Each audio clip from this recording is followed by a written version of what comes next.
Sharada jewellers grand opening July 11న సోమాజిగూడలో first ever factory outlet. కొన్ని సందర్భాల్లో కొన్ని వార్తలు చూస్తే కొంత ఆశ్చర్యకరంగా అనిపిస్తుంది, కొంత భయం కూడా అనిపిస్తుంది స్థానికంగా. అంటే దీనిపైన అవగాహన లోపమా లేకుంటే అక్కడ ఉన్నటువంటి పరిస్థితే కారణం అనేది తెలియదు. కానీ తాజాగా ఒక స్కూల్లో దయ్యం ఉందంటూ జరుగుతున్నటువంటి చర్చ అది తీవ్ర స్థాయికి దాటి స్కూల్ పిల్లలు కూడా అక్కడికి రాకుండా ఆ ఉపాధ్యాయుడు అక్కడ నిద్రించేటువంటి పరిస్థితికి వచ్చింది. ఒకసారి ఆ వార్త చూద్దాం.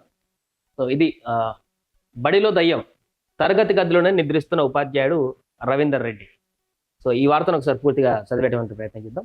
బడిలో దయ్యం, భయంతో పాఠశాలకు రాని విద్యార్థులు. ఆదిలాబాద్ జిల్లా ఆనందపూర్లో ఘటన. పిల్లల్లో భయం పోగొట్టేందుకే రాత్రంతా స్కూల్లోనే నిద్రించిన టీచర్, తిరిగి బడిపాట పట్టిన విద్యార్థులు. సో ఈ దయ్యం భయంతో స్కూల్కి రావడానికి ఇబ్బంది పడుతున్నటువంటి విద్యార్థులకు ధైర్యం చెప్పేందుకు ఉపాధ్యాయుడు ముందడుగు వేసి ఆయన నేరుగా రాత్రి ఒంటరిగానే అక్కడ పడుకునేటువంటి ప్రయత్నం చేసి అవేర్నెస్ కల్పించడం జరిగింది.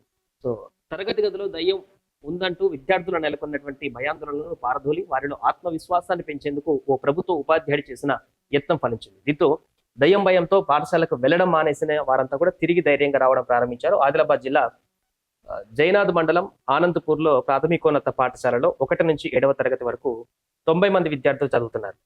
సో ఈ పాఠశాల ఆవరణలో ఉన్నటువంటి చెట్టు ఇటీవల గాలికి విరిగిపడింది. దీంతో పాటు పాఠశాలలో ఓ గది నుంచి వింత శబ్దాలు, అరుపులు వస్తున్నాయని కొద్ది రోజులుగా విద్యార్థులు భయంతో వణికిపోయారు. చాలా మంది స్కూల్కు రావడం మానేశారు.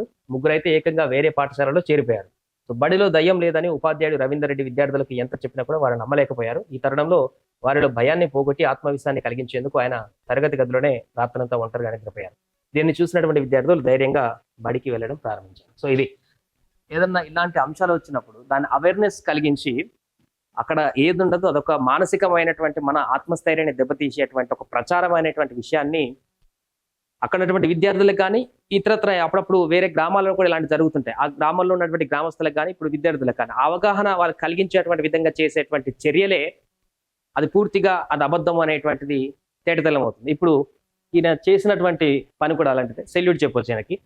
తరగతి ఉపాధ్యాయుడు నేరుగా ఆయన ఎలాంటి భయపడలేదు, అదంతా ప్రచారం అని, ఫేక్ ప్రచారం అని తెలుసు. విద్యార్థులు కొంత భయాందోళనకు గురయ్యారు. అది పుకార్లుగా మారి అది ఇంకా మరింత పెరిగిందనేటువంటి విషయాన్ని గ్రహించాడు. కాబట్టే ఆయన ఈ ధైర్యం చేయగలిగాడు. రాత్రంతా పాఠశాల నిద్రపోయి దయ్యాలు గీయాలంటూ ఏం లేవు, ఇక్కడ అంతా సాఫీగా ఉంది. మీరు వచ్చి స్కూల్లో పాఠశాలలకు వచ్చి చదువు నేర్చుకోండి అనేటువంటి విధంగా విద్యార్థులకు అవేర్నెస్ కల్పించినటువంటి సంఘటన ఇది. ఇలాంటి అంశాలు వచ్చినప్పుడు ఇలాంటి ఇనిషియేటివ్ తీసుకుంటే పూర్తిగా ఆ సమస్యకు సంబంధించి ఒక కంక్లూజన్ అది వస్తుంటుంది.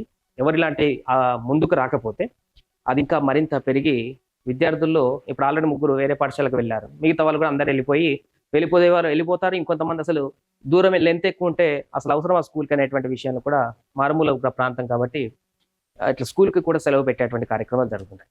సో ఏదేమైనా కూడా ఈ యొక్క అంశం అయితే ఉపాధ్యాయుడు చేసినటువంటి ఈ యొక్క ఘటనలో ఉపాధ్యాయుడు చేసినటువంటి చర్యను అయితే అభినందించాల్సిందే. సుమన్ టీవీలో మీ పర్సనల్ అండ్ బిజినెస్ ప్రమోషన్స్ కోసం కింది నెంబర్కి కాంటాక్ట్ చేయండి.